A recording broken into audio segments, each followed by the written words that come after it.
Hello students, welcome again to my class, and today we will be going to start our third chapter of book first, election and representation. You have already know about the term election. बहुत common सी चीज़ है और यार तुम अब 11th class के students हो, कई सालों से इलेक्शंस लीडर्स सब चीज़ों के बारे में इनके सुनते और समझते हुए आ रहे हो। तो इसका सिंपल सा जो पहला टॉपिक ही अपनाया गया है कि भाई एक डेमोक्रेटिक कंट्री के अंदर why do we need elections, एक लोकतांत्रिक देश के अंदर हमें इलेक्शंस की ज़रूरत क्यों होती है। तो इट्स सिंपल रीज़न इज़ कोई भी डिसीजन अगर आपको लेना है तो उसी में आपके सभी जो सिटीजन्स हैं वो पार्टिसिपेट नहीं कर सकते हैं। That's why we elect our representatives, और इसी के लिए इलेक्शंस करवाए भी जाते हैं। अब कोई भी कंट्री है, अब छोटी कंट्री में तो डायरेक्टली या इनडायरेक्टली जो भी सिस्टम अडॉप्ट किया हुआ है उसके थ्रू हो सकते हैं इलेक्शंस, लेकिन एक इंडिया के जैसी जो कंट्री है जहाँ पर आपकी पॉपुलेशन इतनी वाइड है, जोग्राफिकल एरिया इतना ज़्यादा बड़ा है, वहाँ पर इतने सारे सिटीजन्स को एक साथ इन्वॉल्व करना नॉट पॉसिबल। तो इसी के लिए इलेक्शंस होते हैं और उसके थ्रू हम अपने रिप्रेजेंटेटिव्स चुनते हैं, and then on behalf of citizens they represent, they govern the country. अब next question is, does election possible without democracy, यानी कि क्या भाई बिना डेमोक्रेसी के इलेक्शंस ज़रूरी हैं या हो सकते हैं।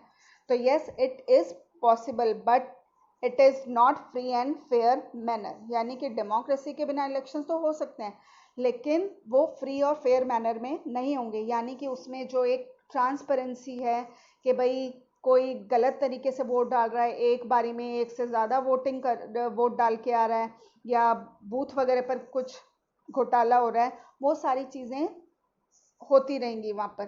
तो जो डेमोक्रेटिक कंट्री के अंदर हमारी गवर्नमेंट कुछ कंडीशंस प्रोवाइड करवाती है, कुछ रूल रेगुलेशंस जो देती है कि भाई इन सर्टेन लिमिटेशंस के अंदर आपको इलेक्शंस करवाने पड़ेंगे, वो नॉन डेमोक्रेटिक कंट्रीज़ में वो चीज़ें फॉलो नहीं होंगी। वहाँ पे जो डिसीजंस होगा या जो मर्जी चलेगी वो चलेगी रूलर की। जो भी डिक्टेटर और मोनार्की सिस्टम कुछ भी है या वन पार्टी सिस्टम है, वहाँ पर उनकी मनमर्जी चलेगी, ना कि सिटीजन्स की। तो यह इन सब चीज़ों के लिए बात है कि भाई इलेक्शंस भी हो रहे हैं, आपके कॉन्स्टिट्यूएंसीज डिसाइड की जाती हैं, इलेक्शंस भी होते हैं। तो इतना बड़ा जो एक ये आपके कंट्री से रिलेटेड जो मैटर है उनको हैंडल कौन करता है, कौन सी ऐसी इंस्टीट्यूशन है, कौन ऐसा बंदा है जो इन सबको रेगुलेट करता है। तो दैट वाज इलेक्शन कमीशन, यानी कि इंडिया के अंदर या किसी भी डेमोक्रेटिक कंट्री के अंदर एक सेपरेट इंस्टीट्यूशन बनाई गई है, that is called election commission, and the head of the election commission is election commissioner. या तो एक मेन हेड होता है और उसके अंडर में 2 इलेक्शन कमिश्नर्स अपॉइंट किए जाते हैं और वही पूरा फंक्शंस देखने का काम करते हैं रिलेटेड टू द इलेक्शन। अब आता मेन इंपॉर्टेंट जो क्वेश्चन है इस चैप्टर से related, that is what are the functions of election commission. तो सबसे पहले तो आप ये जान लो कि इलेक्शन कमीशन को अपॉइंट कौन करता है। तो election commission is directly appointed by the president, यानी कि इसको जो भी पावर्स या इसको अपॉइंट करने का काम है वो रेगुलेट की जाती हैं प्रेसिडेंट के थ्रू। इसीलिए ये एक इंडिपेंडेंट बॉडी है, एक पावरफुल बॉडी है जो अपने हिसाब से काम करती है, इसके डिसीजंस में इंटरफेरेंस नहीं होती है दूसरों की, इसलिए एक सेपरेट इंस्टीट्यूशन है। तो अब देखते हैं इसके फंक्शंस क्या हैं, यानी what are the main functions of election commission.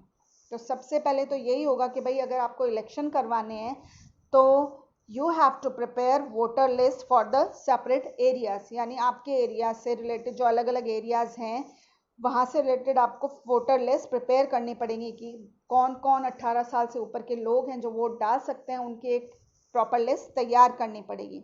उसके बाद announcement of the date of election, यानी कि आपने वोटर लिस्ट प्रिपेयर कर दी, फिर इलेक्शंस के डेट वगैरह अनाउंस करने का काम वो भी इलेक्शन कमीशन का है।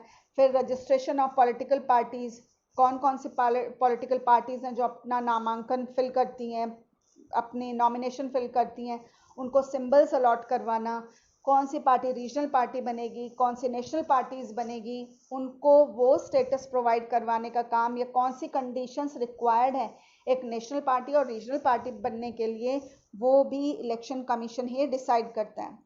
फिर इलेक्शंस की डेट अनाउंस हो गई, इलेक्शन के लिए सब जो मशीनरीज है, कौन कौन से ऑफिसर्स कहाँ पर किसको क्या ड्यूटी प्रोवाइड करवाई जाएगी, कौन से गवर्नमेंट ऑफिसर्स हमें कहाँ अपॉइंट करने हैं, वो सारी ही रिस्पॉन्सिबिलिटीज इलेक्शन कमीशन की होती है।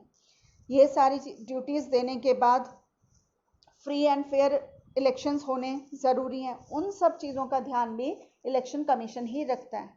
अगर कहीं से कोई प्रॉब्लम क्रिएट हो रही है या कोई इन्फॉर्मेशन ऐसी आती है कि कोई इलीगल तरीके से या फ्री एंड फेयर मैनर में इलेक्शंस नहीं हुए हैं, तो वहाँ के इलेक्शंस को कैंसिल करने की भी पावर इलेक्शन कमीशन के पास है। मानो कोई पर्टिकुलर कॉन्स्टिट्यूएंसी है या वहाँ पर इलेक्शंस प्रॉपर तरीके से नहीं हुए, तो तब पूरी कंट्री के इलेक्शंस दोबारा से नहीं होंगे, सिर्फ उस पर्टिकुलर कॉन्स्टिट्यूएंसी में ही दोबारा से इलेक्शंस करवाए जाएंगे। तो ये डिसीजंस भी जो लेगा वो लेगा इलेक्शन कमीशन। जो आपके रिजल्ट की डेट अनाउंस करने का काम है वो भी इलेक्शन कमीशन करवाता है। फिर ड्यूरिंग इलेक्शन कितने दिन कैंपेनिंग्स चलेगी वो भी इलेक्शन कमीशन के थ्रू होता है। तो बहुत सारे फंक्शंस हैं। तो अगर आपका जो 11th क्लास में जो मैक्सिमम नंबर का जो क्वेश्चन आता है वो आता है 6 मार्क्स का, यानी सबसे बड़ा जो क्वेश्चन है वो 6 मार्क्स में आता है।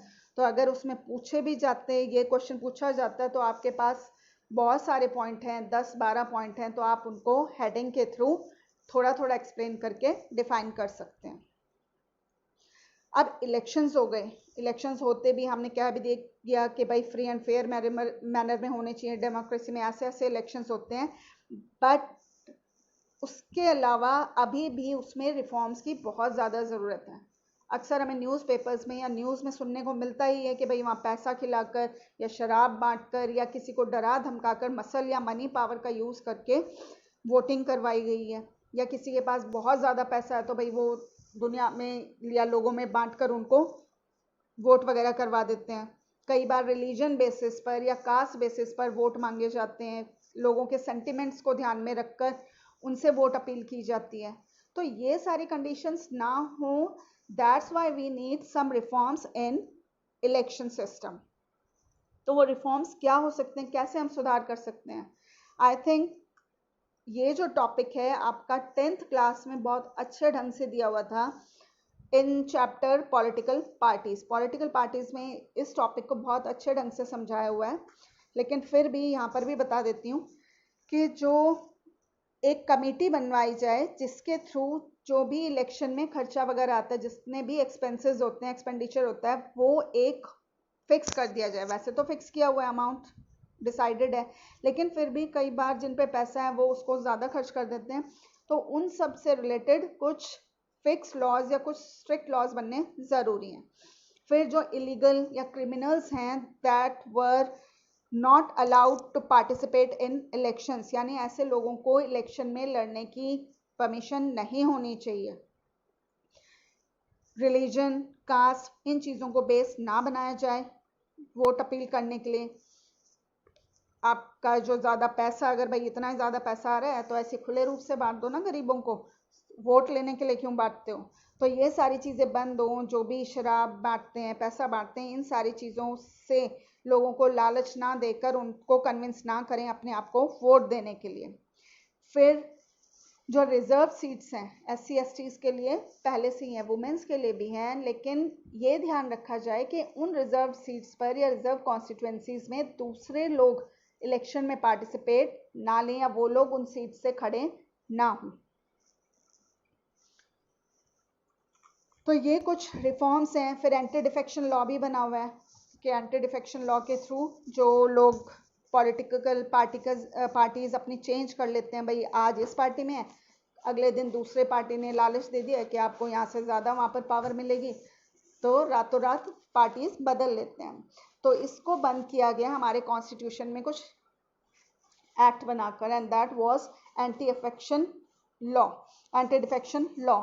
तो इसके थ्रू अब कोई भी अगर मेंबर या लीडर एक पार्टी से दूसरी पार्टी में जाता है तो उसकी वो सीट जिस पर वो उस टाइम पर था, मानो एमपी है या एमएलए है, वो कैंसिल हो जाएगी और वापस से उसको इलेक्शन जब होंगे उसमें लड़ेगा। अगर वो उस सीट को डिजर्व करता है तो ही उसको वो पोस्ट मिलेगी, वरना कैंसिल हो जाएगी। फिर आजकल फॉर्म्स सबमिट करवाए जाते हैं, एफिडेविट सबमिट करवाए जाते हैं गवर्नमेंट के थ्रू कि भाई जो भी आपका एक एफिडेविट फॉर्म होता है उसको आप सबमिट करें। उसमें बहुत सारी चीज़ें दी होती हैं कि आपके पास कितनी प्रॉपर्टीज़ है, कितने आपकी एजुकेशन है, वो सारी चीज़ों की डिटेल आप शपथ लेते हुए उसके अंदर फॉर्म करते हो कि भाई अगर ये सारी जानकारी गलत पाई जाती है तो मैं सज़ा का हकदार हूँ। तो इस तरह के एफिडेविट सबमिट करवाए जाते हैं। तो ये नियम जो हैं, ये जो रूल रेगुलेशंस हैं, ये बनाने वाले भी कौन हैं? यही लीडर्स हैं। तो ये लीडर्स जब ये चीज़ें बनाते हैं तो उसने बचने के रास्ते भी खुद ही निकाल लेते हैं। तो इसके लिए ज़रूरी है कि जो सिटीजन्स हैं दे शुड बी एम्पावर, उनके पास पावर होनी चाहिए ज़्यादा से ज़्यादा कि वो ऐसे लोगों को, या कभी भी ऐसी घपलेबाजी होती है उन पर आवाज़ उठाने के लिए उनको पावर मिलनी चाहिए है, लेकिन लोग इतना ज़्यादा इन्वॉल्व नहीं होते हैं। तो ये पावर जनता के पास है, तो अगर कभी भी कुछ भी ऐसा होता है तो वो लोग आवाज़ उठाएं, ऐसे लोगों को पार्टीज़ में या इलेक्शंस में खड़े होने से रोक सकते हैं। इसके अलावा एक काम और किया जा सकता है कि we should motivate those leaders who work for the betterment of the country और देयर सिटीजन्स, यानी कि ऐसे लीडर्स जो अपने जनता की भलाई के लिए, अपने देश की भलाई के लिए काम कर रहे हैं, उनको कुछ मोटिवेशन देना चाहिए, उनको कुछ रिवॉर्ड्स दो, कुछ सर्टिफिकेट्स दो या सबके बीच में मेडल्स दो। तो इससे लोग मोटिवेट होंगे और दूसरे जो अच्छे लीडर्स हैं या दूसरे जो लोग हैं वो भी अच्छा काम करने के लिए प्रोत्साहित होंगे। तो इस तरीके से हम कुछ रिफॉर्म्स ला सकते हैं। अब एक सिंपल सा क्वेश्चन है कि भाई आज जो हम लोग वोटिंग एज जो इस टाइम पर फॉलो की जाती है वो है 18 ईयर्स और इससे पहले थी 21। तो ये जो चेंज हुआ ये किस ईयर में हुआ था? तो वो हुआ था 1989 में। ठीक है कि 1989 में आपकी 21 साल से घटाकर 18 साल एज कर दी गई थी फॉर वोटिंग। नेक्स्ट इज छोटे छोटे क्वेश्चंस हैं जो आपको जानने ज़रूरी हैं। हालांकि आपने 9th-10th में ये चीज़ें करी हुई हैं, लेकिन पता है ज़्यादातर स्टूडेंट्स हैं वो सिर्फ उस पर्टिकुलर टाइम के लिए ही उनको याद रखते हैं कि भाई एग्ज़ाम है, रट लो, मार्क्स आ गए, बढ़िया आ गए, अच्छा है हम। लेकिन अगर अगले महीने उनसे कुछ उससे रिलेटेड बेसिक चीज़ें भी पूछो तो ज़्यादातर को नहीं पता होती हैं, इसीलिए उनको छोटी छोटी चीज़ों को वापस से रिमाइंड करवा रही हूँ। Next is what is model code of conduct, यानी कि मॉडल कोड ऑफ कंडक्ट क्या है, जिसे हम हिंदी में नॉर्मली वर्ड यूज़ होता है आचार संहिता। यानी कि ये एक तरीके का कुछ स्ट्रिक्ट रूल्स हैं जो फॉलो किए जाते हैं ड्यूरिंग इलेक्शन। यानी इलेक्शन के टाइम पर ये कुछ नियम बनाए हुए हैं बाय द इलेक्शन कमीशन कि आपको उस टाइम पर इनको फॉलो करना ज़रूरी है, नहीं तो आपकी जो नॉमिनेशन फॉर्म है वो कैंसिल हो जाता है। जैसे भाई एक बार डेट अनाउंस हो गई, उसके आप कोई भी नई अनाउंसमेंट नहीं कर सकते हो, या कहीं पर उद्घाटन करने गए हो, कहीं पर ये नींव वगैरह रखने जाते हैं, मिनिस्टर्स वगैरह को ज़्यादातर बुलाया जाता है, तो वो चीज़ें नहीं कर सकते हो। कोई भी होली प्लेस का, जैसे मंदिर हो गया, मस्जिद है, गुरुद्वारा है, इनको अपनी कैंपेनिंग के लिए यूज़ में नहीं ला सकते हो। मतलब ऐसी जगह पर आप लोगों को इकट्ठा करके अपनी स्पीच वगैरह नहीं दे सकते। नेक्स्ट के भाई अपने आप को बेटर सिद्ध करने के लिए कि हम बेटर हैं दूसरी पार्टी से और दूसरे मेंबर से, तो आप दूसरे मेंबर पे गलत या झूठे एलिगेंस आरोप नहीं लगा सकते हो। ज़रूरत से ज़्यादा, यानी जो आपको पैसा एक डिसाइड किया हुआ है कि इतने ही पैसे यूज़ कर सकते हो आप कैंपेनिंग के थ्रू,